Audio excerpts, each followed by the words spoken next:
All right, welcome everybody to another episode of the Inside in Tennis podcast. Mitch Michals here. This podcast is part of the Believe Network. A lot of great content and shows on that network.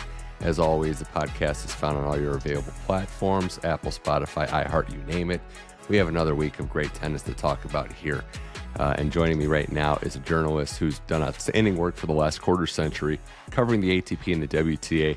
You can read all about his stuff. You've seen his publications at the Glasgow Herald, ESPN. He writes for tennis majors, as well as writing a book 3 years ago, The Roger Federer Effect, a comprehensive book about the Swiss legend.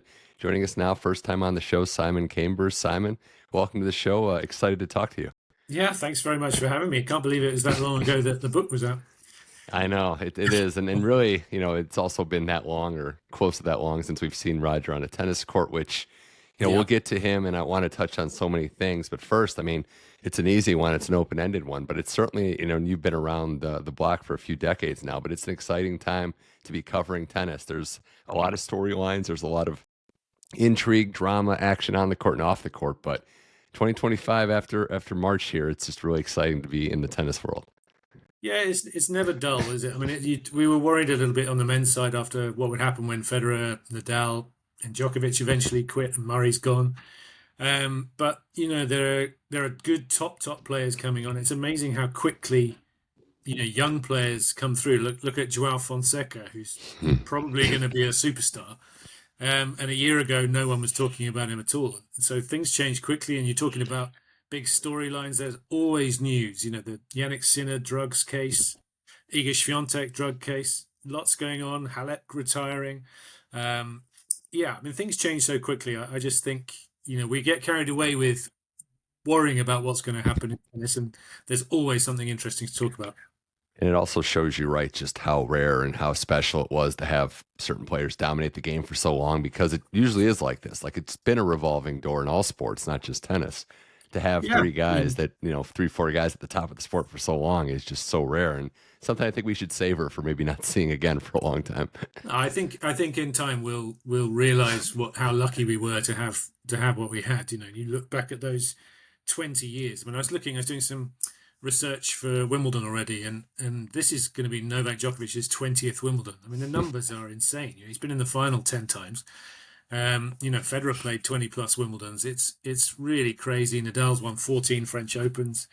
Some of those numbers are just never going to be touched again. It feels impossible for three people to come along in that kind of way all at the same time and push each other along. So it's 19 Wimbledons played for Joker. He's been in the final more than half of them. So it's insane. Just another one of those stats that makes you go, wow, I can't believe it. In your story, Simon, too, I wanted to get to the origin story. Whenever I have a guest on here for the first time, you've been covering the game, writing it at an exceptionally high level for a while. But where did the love of tennis start? Where did that passion for this sport in particular begin in your life? I always liked tennis when I was younger, when I was, really young, watching it on TV. The first TV I can remember is seeing Bjorn Borg on telly at Wimbledon. And I thought he was a king because he had like his mane of hair. And that sort of regal way of walking that he had and still has. And I loved John McEnroe as a kid. He was my sporting hero. And I played tennis from the age of 11 upwards and played a lot. So I'd always loved tennis, and I never really thought about how to make it work as a for a living. But I realized I wanted to be a journalist, and then after university, went to do a bit of journalism college, and then I went into local newspapers in Britain and started covering news. And then I got a job with Bloomberg News, actually, in their early days in London, covering all international sports. And it was a brilliant foundation for being able to write all kinds of styles, because, an agency, if you're writing for an agency or working for an agency, you've got to be really concise and crisp and tell the story very quickly and accurately. And that translates into every format that we write in, but it's a really good foundation. So from there on, I sort of started to specialize in tennis when I was about 23, 24, and then began to write more for newspapers as it went on. And I write a lot for The Guardian in the UK. And as you mentioned, I've written for virtually anyone I could write for, I think. with a few exceptions. The opportunity to cover tennis too, especially like we take this for granted a lot about the different opportunities that may or may not exist. But I do think that you said something there. You start with like a wider net. I think a lot of people can develop skills outside of the tennis bubble. You're writing about other sports, and it makes you Yeah. kind of hone different skills that when you do have the chance to cover tennis full time, you've got a lot of skills that you can operate with. Well, it's in when you're writing and when you're commentating, because I do radio commentary as Hmm. well. Um, when you're doing both those things, it helps if you have a broader background. Because if you're just stuck in the tennis bubble, you Yeah, can talk about forehands and backhands, but yeah, you need to have some other stuff to talk about and other experiences to fall back on. And yeah, it definitely helps. It's like thinking about a kid wanting to play sport. It's better yeah, if they play as many as they can right. to get to be as rounded as an athlete as they possibly can, and then specialize a bit later on. So, yeah, I ended up specializing in tennis. Yeah, in the mid 20s onwards. Really, yeah, about that time, and it's been a lot's happened in that time. And you were mentioning, being a fan of Borg and then McEnroe, and I think that might maybe put you in rare air. I feel like, and you can correct me if I'm wrong, it seems like back then it was like a pick a side thing. They were just so contrasting different rivals that you had people that were Borg guys or girls, or the flip side, just Team McEnroe. I think I was too. I think I was too young when I started to really Yeah, dislike Borg. I thought Borg was incredibly cool. I think yeah, having worked around tennis, I'm still convinced that Bjorn Borg is the coolest man in tennis. yeah, He's crazy. But McEnroe is like this sort of, well, he's just walking energy. That yeah, even now he's fantastic to talk to because he's got 20 stories in an hour, and you come out thinking, oh, I don't know, I can't remember what he said because it's all too good. But I loved the intensity and the way he played tennis, and tried to copy some of that, which is yeah. not a good idea. No. Very unique. But I think the more I really disliked Ivan Lendl. That Mm, was more the contrast that I didn't like him. And as of course, being British and covering Andy Murray, and then Ivan Lendl came into Andy yeah. Murray's life later on. Got to know Lendl a bit better. So it's yeah, all comes around. I've heard with maybe the exception of Federer in recent memory, Borg was someone that no one got stared at more when they walked in rooms than Bjorn Borg. He was like a Yeah. royalty walking in. Yeah, I think that's still true. That both of them would have that, and it's interesting when you think about the Laver Cup and how Borg was the Europe captain, and that was Yeah, Federer really wanted him to be captain. I think yeah. probably just spend some time with him. So, did you have people that you like, writers and authors that influenced you that you kind of took pieces of and kind of try to emulate a little bit? Well, I mean, like I think everyone of my generation, we all had newspapers to look at. Well, newspapers are fading, unfortunately, these days. But um, my newspaper was the Guardian in the UK that I read, and there's a tennis writer called David Irvine who's now no longer with us. But I really liked the way he wrote, and I liked the way the Guardian put tennis together. And having worked in newspapers for a long, long time, I know that we don't write the headlines. The writers don't write the headlines, which is something Yeah, that a lot of fans don't know. yeah, And for sure. we get criticised a lot. We get a lot of abuse on social media for stories because of the headline. But the Guardian used to do and still do very good, very clever headlines. Um, and I always read that. I'm just thinking back. I used to read Tennis Magazine in the US in the 80s. My dad used to work in the States for a few years, and he brought home copies of that. So I remember reading Peter Bodo and all that sort of stuff. Yeah, and I loved all that because they just had a very different, America was so different to us as kids, and really interesting. So I liked all their tips and what they were talking about. It's a good piece of advice, right? Read as much as you can if you want to write, because you want to see, how other professionals, other people in the game, so to speak, craft what they can do. And then I guess, just like a follow up on that, Simon, if you're giving advice to someone right now that wants to get into writing, or maybe even an established writer, standing out is maybe the hardest thing to do right now because there's so many opportunities, so many platforms. But what advice would you give to people that want to stand out and really find their voice and their unique style?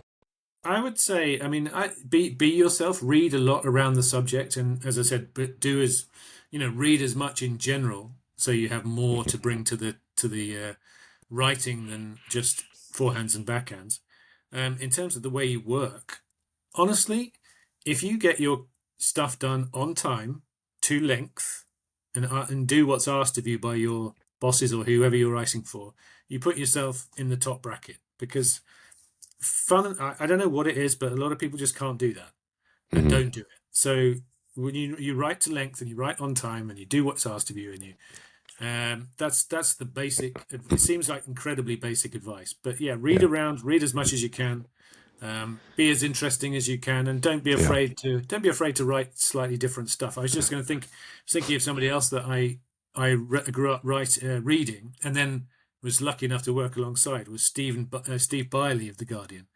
And the first time I ever met him, we were in Germany at the Masters, what was the Masters, what is the ATP Finals now, in the late 90s.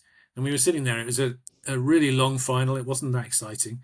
And he just sort of looked across the table. We were all sat around the same table. And he said, how do you spell Cecil B. DeMille? And I was thinking, what? Why is he asking me that? Why do you want to know that? And the next day I read his thing in the paper. And I was like, oh, okay. It was as long as a Cecil B. DeMille piece of writing. Funny. So, it's that stuff's good. Yeah, and thinking about that too, if you're pumping out a lot of great content and you're putting your best effort into it, I can say for podcasts too, like you sometimes put too much pressure on yourself. Every show, every article doesn't have to be, you don't have to think it's got to be the very best of all time. You don't have to put the pressure on yourself in that regard. You still do your best, but as a writer too, right? Not every column is going to be the one that gets you noticed, but over time, if you keep putting in the work, that break and that notice will happen. Yeah, no, absolutely. You will always get repeat work if you do what's asked of you, and you don't. There are plenty of days we are like professional athletes in the same way. We wake up some days, and it's not our best day, but you do whatever you're capable of on that day, and that's your best. Oh, and as long as you do that, I think that's fine. For sure. Well, the Roger Federer book we talked about, how did that, idea come from? And really, Federer being the sportsman that he is, everybody wanted to learn more about him. Why did you feel like you were in the position to tell that story and undertake a task that involved a lot of work, a lot of research, a lot of time spent with him, and really just one of the biggest projects you've ever done? Yeah, I mean, Simon Graf, my co-author, who's a Swiss journalist, he'd already written a couple of books about Roger Federer. I think most of the top Swiss journalists have tried to write something about Roger because they had good access to him, obviously. But he wanted to write something slightly different. And he also wanted to have an English voice writing it. So he came to me with this idea that maybe we could try to write something about Federer's career that hadn't been written before.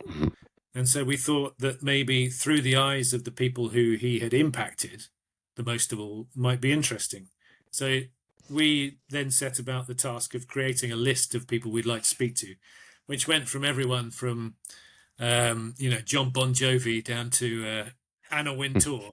Yeah. Anna Wintour said yes, but we just couldn't make it happen, unfortunately.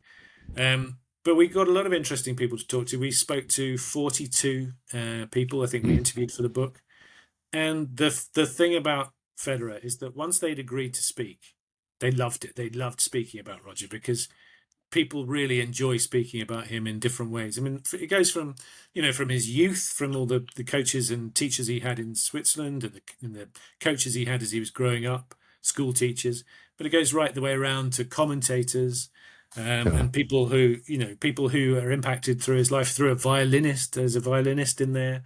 There's a former Speaker of the House of Commons in Britain, in Parliament. So it's a real range of people. We wanted to get people inside tennis and outside talking about this guy who seemingly had transcended sport. And it was a lot of work, but it was fun. It was fun to write. Yeah, and really getting his perspective on things too, I think is part of the story. I mean, we don't know if legends are going to be around the game. Do you see him as a person that's going to be around or at least adjacent to the sport of tennis in the next couple of decades? I think he's very wary of being someone that you would ask about. Let's say Fonseca was Swiss. Mm-hmm. He wouldn't want to talk about him too much because he wouldn't want to put pressure on. If Federer says this guy's going to be good, then there's an awful lot of pressure. So he's a bit wary about that. And I sort of feel like he'll be around because he has a lot of sponsor commitments. He'll just pop in places here and there. But I think it might be a few years before he sort of finds a place for himself in tennis again. I imagine if the Laver Cup carries on, he'll be a Laver Cup captain in a few years' time. Right. I think part of the things, and you said it perfectly, like he'll pop in and out, he'll give interviews, and he'll give thoughts on the current game. That to me is the most exciting part, if you want to call it that. Not so much highlighting players, but talking Yeah. about how he sees the game evolving. Because as you know, it's not, and in his mind and a lot of legends, not all evolutions are good. And I love when he's pointing out things that maybe he doesn't like about how the game is trending. Yeah, it'd be fascinating to see what he, if you're trying to pick the next kind of game style to be a world number one, what would you go for? I'm sure it'd be really interesting to hear him talk about the women's game as well, with Mirra Andreeva coming up now, really on the rise. He's a really, these guys have got such good insight into the way that the game is played that I think they're always interesting whenever they talk about anything, especially current plays and what's going to happen in the future. It's going to be great. We got Simon Cambers here on the Inside in Tennis podcast talking to the renowned author, writer of the Roger Federer Effect, and current commentator as well, doing radio broadcasts too. Well, we just recapped Indian Wells, or just had Indian Wells, the 2025 edition. And the champions are as follows, starting on the women's side: Mirra Andreeva, back-to-back WTA 1000 championships for the 17-year-old, up to number 6 in the world. And she does it by beating number 1 and 2 in the same tournament, second youngest after Tracy Austin did it a couple of times in 1979, Simon. But she goes through Iga and Sabalenka back-to-back. We talked about her rise and the fact that she was going to get her eventually, but it's sooner than most of us thought it would be. Mirra Andreeva, Simon, has it all, and it doesn't look like she's going to be slowing down anytime soon. No, it doesn't. I mean, what's amazing about these young players, and you see it time and time again, when they start to improve, they improve week on week, and you can see it. You can really just, if you don't watch for a week and you come back 2 weeks later, you're like, whoa, when did Mirra Andreeva get to be 5'9" or 5'10"? I'm sure she's taller than that. She seems physically much stronger than she was even in Australia, which is crazy to think. She's got everything in her game. She's really smart. I think she's brilliant for women's tennis because she's genuinely a really lovely young girl who's got a lot to say, and she's not afraid to say it, and she's funny, and nice, and her tennis is great. I think to beat Swiatek and to beat Sabalenka back to back is mega impressive, especially after doing it in Dubai. So I think she's totally fearless. She's got a really interesting game to watch. She changes the pace. She can mix it up. Good drop shots, good touch, good serve. Really good serve now. Improving so quickly. She's going to be tough to stop. She is. This is her arrival in a lot of ways. And I use the golf method a lot too, where on the women's side, we've seen 1,000 level champions maybe that have popped up and popped out. But to have two and to have them back to back and to beat a player in Sabalenka, who you would say probably is her toughest matchup. The power is tough. She stayed in there. She weathered the storm. She lost the first set. We've seen Sabalenka just boat race opponents after winning first sets, but Andreeva digs in. The power is the other thing too, because we've seen, say, kids or younger players that aren't fully developed. Andreeva has next level power. That backhand, like on the rise down the line, is one of the most special shots we've seen in tennis. And she's getting great development and coaching from Conchita Martinez, a player that knows how to bring her along. So you like all the ingredients in there of a champion. She still has to go prove it in majors, but everything that she's cooking up right now is a success. The thing about her is she doesn't look like she has to create there's massive effort to get that power. It's really easy power. The backhand's beautiful. Yeah, you're right. The serve is becoming a big threat too. She moves well. She doesn't mind coming forward. She's got touch. She looks like she's absolutely loving it. And why wouldn't you at 17 when you're beating these people? And there's a lot of pressure on her shoulders. People have been talking about her for 2 years now, since she broke through at the French a couple of years ago, semis last year. It's going to be really interesting to see how she goes in the slams, because that's obviously the next step. But she's on a roll right now. She's got a slam semifinal under her belt already at Roland Garros last year, and no noticeable weaknesses too. If you want to say consistency, if you want to say just honing some things, sure, but no liabilities anywhere on the court. And yeah, I mean, it's a warning shot to the field, right? Aryna Sabalenka, Iga Swiatek, all the way down, Keys, Pegula, Rybakina. They're aware now. Like this isn't just, this is a potential. This is someone that's a major player at the top of these tournaments. Yeah, absolutely. They'll be looking for her in their part of the draw. I think you mentioned Conchita Martinez, and her role should not be underestimated. I mean, she's clearly a very, very good coach. She did great with Garbine Muguruza. She's proving herself. She's been Fed Cup, Davis Cup captain. She is a really wise head and very calming influence. If Mirra, I mean, but as a teenager, she could go a little bit mad on court sometimes. Everyone can, but her temperament is very good, and Martinez will help with that too. She hit the ball out of the stadium after the first set, and it was just kind of releasing energy. It wasn't like she capitulated. She just released energy. Yeah, she takes detailed notes, as we've seen on the side. Yeah. And I think I heard Conchita say, like, commitment at the big points against Iga. Like, you know what you can do, just time to execute. And she did. And for Sabalenka, I know she's still searching for that title. I think if you want to look at the positives, she makes a nice run. She destroyed Keys in the semifinal. I think this matchup in particular, Andreeva and Sabalenka, as it stands now, a faster hard court would suit Sabalenka a little better. Yeah. But it was a close 3-set match. Didn't go her way, but she's back in another final and playing a lot better than she maybe did earlier in the year. Yeah, I mean, Sabalenka will no doubt tell you that she played rubbish in that final because that's what she does when she loses.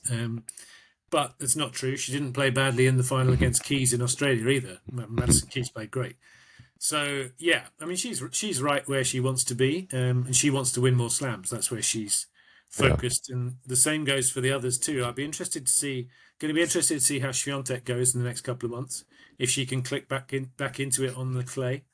But she's clearly battling a few demons at the moment. That's the thing, right? Like, when you see, like, players are going to lose. It happens. Like, there's one winner every week. But with Iga, there's a telltale sign of when she's feeling it, if she's kind of lashing out, for lack of a better term. And we saw that again against Andreeva. And I know it's frustrating to play against a good player who's frustrating you, but that was a rough day at the office, I think we can all say, for Iga in that semifinal. Yeah, it's a strange one. We've been watching her these last year or so. Really, you can tell that when she's not on, when everything's not right, she can quickly unravel, even when she looks good. And she got Andreeva is a smart player and will make someone like Swiatek doubt herself. And it's funny to think that Swiatek, who looked so happy with being number one and so confident, now feels a little bit like she's searching for something.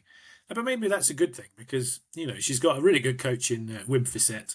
She's got a good setup, and if they sort of get through this little mini period, she'll probably come out the stronger for it. So it's really good that they have questions to answer. So impressive again with Andreeva, because playing Sabalenka, playing Iga, you have to weather that early storm, especially Iga. It's like weather the first 20 minutes because she can just jump on you early. Exciting stuff. And the other name I wanted to mention too, Madison Keys, she does, lose going away to Sabalenka, but 16-match win streak comes to an end, still in the peak of, I'd say, her powers, and setting up for Miami, and we'll see with clay season, but Keys still, par for the course, having a great year. Oh, amazing. I mean, what she did in Australia was fantastic. So happy for her. She's had so many injuries, little niggly injuries really over her whole career. Everyone was expecting her to win a slam when she was 20, not 30 or 29.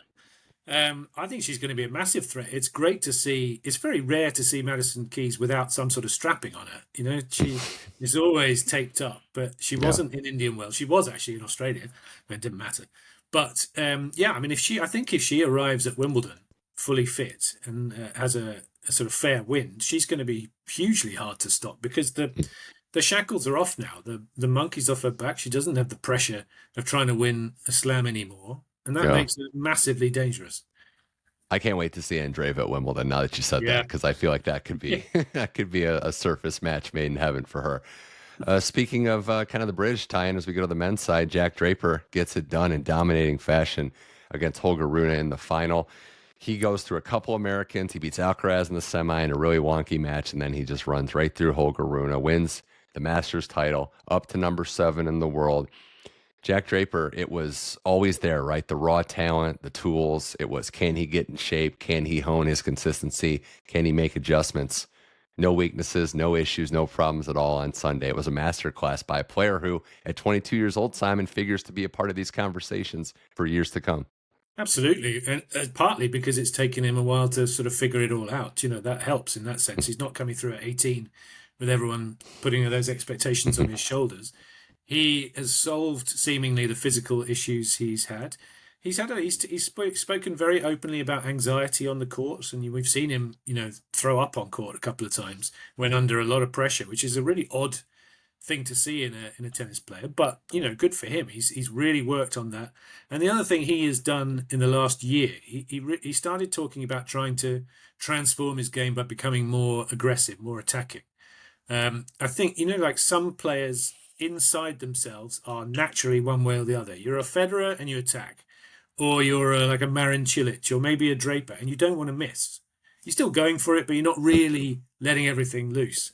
And certainly in the final against Rune, I have never seen him that aggressive from the baseline.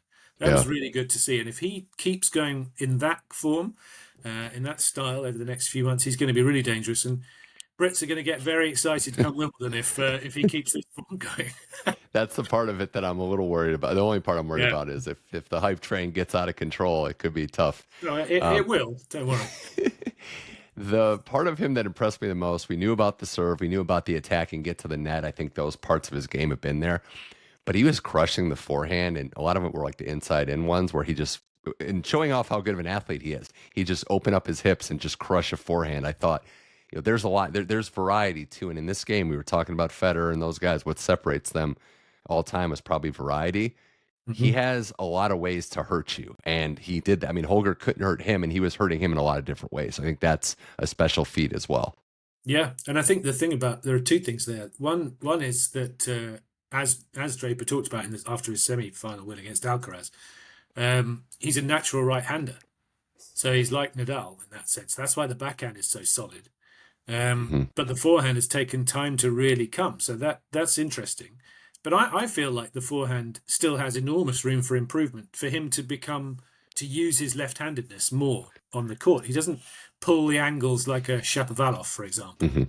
If he can start to do that, then I think he'll be moving up another level. But yeah, I mean, it seems like it's all coming together, and it's reward for an awful lot of hard work. I mean, all these players work hard, but he has really knuckled down in the last couple of years.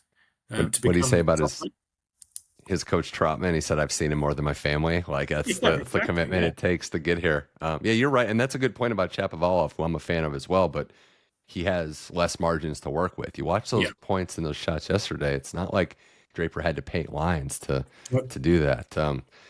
It's special stuff. Which helps. Yeah. And that's another one too.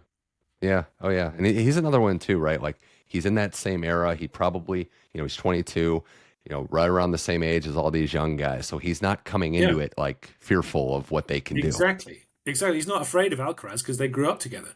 They're the same age. They played each other in juniors. That's not something you're fearful of. But it's a bit like, remember when Serena was so dominant in the slams on the women's side. And then it got to a point where she was old enough that the younger players coming through had not been scarred by losing to Serena and started to beat her. And this is a similar thing in a way that they don't fear, or a Draper won't fear an Alcaraz as much as he would have feared a Federer if he was 10 years older. When you look back at this week, though, for Holger, I know, again, similar to other players, the final didn't go well, but I did think this was a breakthrough. Maybe not the biggest one, didn't end up with the hardware, but finding his game in that Ugo and Bear match, going through Medvedev, really. I mean, Greek Sport was a tough customer too, but this was it could be a turning point. We'll see. We'll see where it goes, but it could be a turning point for Holger at Indian Wells. Yeah, big step forward. I think he played really well against Medvedev, and he clearly had a game plan that works against him. Serve and volley on second serve. I don't know why everyone doesn't do that against Medvedev. He's so far back. Yeah. You've got to come in. He played really well, I thought. Just in the final, he just vanished. He didn't really have a clue, and I think got a little bit passive, which he can do, and nothing was working. It was clearly one of those days when even if he tried to do something, it wasn't happening. But yeah, I mean, there's no question that he'll take a lot of confidence from those 2 weeks and be a threat in Miami and beyond. And he's going to be tough to beat on clay. He's a good athlete. So I think, he's after a difficult spell, falling out of the top 10, he's going to be on his way back in there soon. Yeah, having a game plan, maybe not what you would associate with Holger, but he did against Medvedev, exactly. And he showed some real maturity in a lot of those matches. Medvedev's a weird one too, right? Because that stat came out and I was stunned to read it, but only player in the top 30 who hasn't made a final in the last 52 weeks. So that's what we're talking about with Medvedev, and it hasn't been, the results haven't been there like we're accustomed to. It doesn't. He doesn't quite feel as difficult to beat, or it feels like he won't hang in there as long as he normally does. But I mean, he's had a period like this before. A couple, 2, 3 years ago, he was struggling, and then he came back again. I feel like he'll figure out a way to get it done. But yeah, he looks a little bit more vulnerable, and again, he's been more volatile on the court of late than usual. Yeah, seeing him be the one that was frustrated and kind of annoyed in the Holger matchup was something. I did want to just one last thing I wanted to ask you on Medvedev. You've seen a bunch of different players. I know no one's really had a style like Medvedev, but is there concern that maybe the way he plays might not age and last as long as maybe some other playing styles? Well, yeah, because the rallies go on for like 50 shots. I mean, he's killing himself, isn't he? Yeah. If I was a player or a coach of a player growing up now, I'd be trying to get them to come forward much more because you've got to finish these points quicker. Medvedev is really working himself into the ground to win points. I mean, yeah, everyone knows his style is crazy and weird, but it repeats, so it doesn't matter. But he has to work very hard to win these matches. If his first serve is not absolutely firing, then it's tough for him to win on a lot of surfaces. So, yeah, he could do himself some favors by coming forward, but it's not his game at the moment. Serve has been the one thing that's lacked, so he needs to get that up, as we know, to contend. And yeah, it's kind of a cop-out, right? Everyone had that talk about Nadal and if he would last as long, and he did last longer than everyone thought, but he also changed the way he played. I think that goes hand in hand. Yeah. The last thing on this, though, Carlos Alcaraz loses to Draper. Weird match, obviously. 6-1 set, he loses, wins 6-0 in the second, and then loses to Draper in the third. But there's some growing concern, and Alcaraz alluded to it. He didn't come into the match with either the right game plan, the right energy level. This has happened a few times now. So where are we at, Simon, with Alcaraz in these big matches, maybe not having his best stuff? Yeah, I don't know. It's hard to criticize him, isn't it? He's won 4 slams. He hasn't lost the slam finals. When he gets to the final, you're not going to bet against him. But there have been some big matches where he hasn't quite been as dominant or as good as you expect. I don't know. I think maybe he got Draper in his head a bit too much for some reason, and that sparked a bit of fear, and that meant that he didn't practice well in the morning, and he got frustrated with things. I mean, I think he's got everything. The setup is perfect. Juan Carlos Ferrero is doing a great job. I'm sure that he's going to be incredibly hard to beat, probably in Miami to start with, but also on the clay, absolutely. He's still a phenomenal athlete. He is in that process still of changing that serve. And there's no way that that's 100% yet. So maybe he's a little bit in transition, and it's a transition that will pay off in the long run. But yeah, mentally, it's interesting. I think he's just doubting himself a little bit. This is how it works, right? You're the best in the world or one of the best. You've been there for a few years now.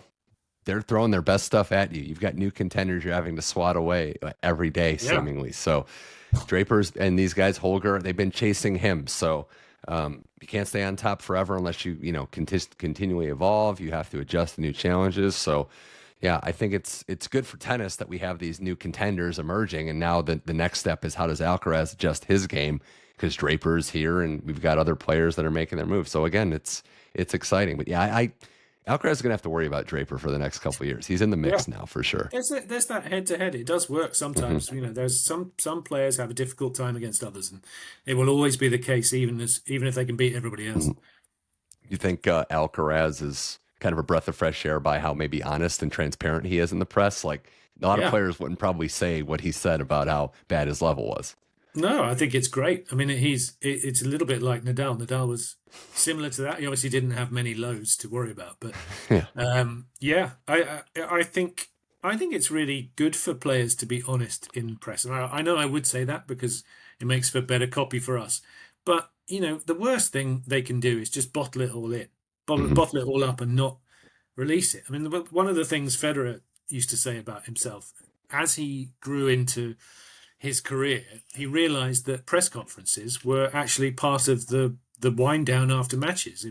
It was therapeutic for him to get rid of some bad feelings, and then at the end of it, if his coaches, he sometimes made his coaches watch the press conference so that he didn't have to tell them everything he was thinking, just to smooth it out. So that's smart. That's great. That's great. Another great example. Roger finding a way to improve.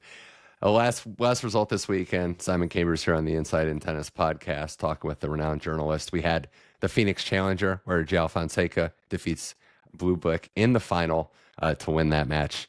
Alexander Bublik is an enigma in a lot of ways. And before we get to the result too, I just love these week 2 challengers, and I hope, say what you want about the Masters events all being longer. I think there's a real opportunity here to have some good challenger levels that are like better versions of 250s in a lot of ways. So I don't know where you stand, but I think it's great to have these events week 2 of Masters.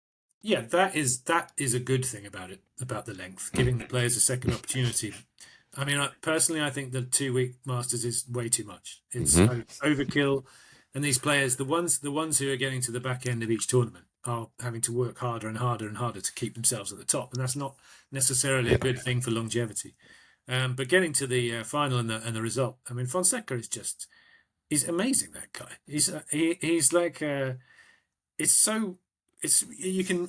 hard to explain it, hard to describe it, but when you see it, you just think, oh, right, okay, yeah. He's got everything. He's got charisma. He doesn't even have to try. He's a bit like Alcaraz, doesn't have to try to get the crowd on his side. They just respond through his play.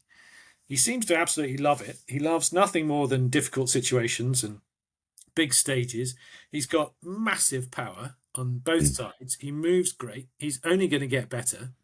I think he'll be, I mean, what's he now, 60 odd in the world? Yeah, he got up to 60 with that win. He'll be, I mean, if he's not pushing, he'll be top 20 by the end of the year. If he's not pushing top 10, it'll be a surprise if he stays fit. Yeah, that was probably would you say maybe the last challenger we'll ever see him in? It's very, very possible. Probably, too. Yeah. Showman for sure. And yeah, you can say like some of these matches maybe go a little longer than they should. Kind of similar to Alcaraz, where he maybe loses focus or tries a little too much, but then when it's time in the tiebreak, 7-0 shutout and wins the title. So and that's very like what happened in Australia when he played Rublev. Got to the tiebreak, suddenly steps it up, and not many 18-year-olds can do that. Yeah, I think it's great that there's opportunities like Phoenix gets to see Fonseca, and his game is going to round into form. The only thing that I was worried about is expecting this major triumph success early, like Draper, like a lot of these players. It's going to take a couple of years probably to take your lumps and lose some hard fought matches, but the ascent is happening. It's just a matter of how quickly it happens, and let's just be along for the ride because it's like you said, 18. That's a lot of tennis left. It's the best way because we can start predicting how many slams he's going to win. I mean, it's incredibly hard to win one. So let's just wait. Let's enjoy him while he's on the rise because he's going to be part of some big, exciting matches in the next year or so. Federer was 21 when he won that first Wimbledon, about to be 22. So almost 22, If he would have came up in this era, it would have been like, why isn't he winning yet? What's going on? Bust, things like that would have been said. It was happening. The Swiss were doubting him. They were not sure because he kept losing. He lost a couple of finals. He was, losing it on the court and stuff, and then everything changed.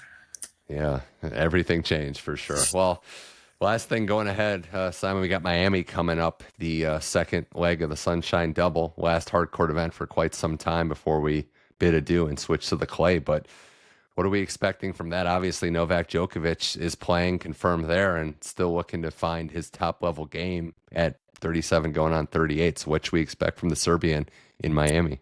Yeah, it's hard, isn't it? I mean, I feel every bad loss he has, I feel really sorry for Andy Murray. I think this is not your fault, or is it? Maybe it is. But, I mean, Novak traditionally plays pretty well in Miami. You would expect him to pick it up. It looks like he's struggling for motivation outside of slams at the moment, which is totally understandable. But if he can get through a couple of rounds, then he starts to get his teeth into a tournament and he'll be a threat. I mean, he's still a phenomenal player. As we saw in Australia, he played great tennis, beating Alcaraz there and stuff, and unfortunately got injured. But it's so difficult when you're 38 next month in May. That's what we're talking about. He's fighting time here. What's the health like for him? Because I know he's back on court, but is he near 100%? Also, goes without saying, right? He hasn't been at past a quarterfinal really at either of these events since like 2016. So he is a player that ramps up for slams. This not being one, obviously, puts that out there. But the flip side is another thing you said, Simon. These tournaments are so long that I think we might see on the men's, maybe even the women's side. I know there's an upper echelon, but different players in the semis and finals because of what it takes to get to a final now. I'd say so. I mean, we're going to get people saying Andreeva's going to win Miami. It wouldn't be a surprise at all if she loses first or second round. And the same goes for Draper. He could easily struggle. I think with those two in particular, and Draper especially, managing his schedule is important. He's been pretty good this year so far. Skipped one tournament, which was excellent. You're not going to skip Miami, but maybe you just don't go flat out and you see what happens. If you find yourself in the semis and finals, then so be it. But just don't break your neck trying to do it and get an injury. But you're right. I think, probably the players who didn't do so well, maybe a Pegula could step up on the women's side this week. On the men's side, maybe Zverev played better. Maybe Novak will play better, yeah. And Alcaraz, I think Alcaraz has a little bit of a point to prove to himself, so I'd expect him to do well. Yeah, Alcaraz coming off of that loss, also coming off of a lackluster performance against Grigor in the semis last year. Maybe this is his Miami time to shine, get another one of those titles, which he already has won. So I'm excited to see it. Simon Cambers, this has been a blast. What's next for you? Projects or events covering? What's going on next in your tennis professional life? Well, as the European clay court season kicks off soon, I'll be getting my teeth into those. Just working on some features to run in the summer months that relating to Roland Garros and Wimbledon, which need a bit of research and stuff. So more things like that, but just keeping an eye on things as much as I can. It's going to be exciting to follow along. Tennis season, tennis in general, has no dull moments, so we're excited to see where it goes. Simon Cambers, this has been a blast. Always a fan of your work and your writing and commentary, so thanks so much for coming on the Inside In Tennis podcast. It's been a pleasure. Thank you very much. That was Simon Cambers. This was the Inside In Tennis podcast. Again, we're on all your favorite platforms, Amazon Music, Apple, Spotify, iHeart, you name it, and follow along for the video episodes on the YouTube channel at Mitch Michals, as well as some YouTube shorts. We're going to be back in a few days to get into Miami, sink our teeth into that event, so it's going to be a blast. All part of the Believe Network, where the great sports content, sports podcasts live. So for Simon Cambers, I'm Mitch Michals. This was the Inside In Tennis podcast. Thank you for listening. We'll talk to you soon.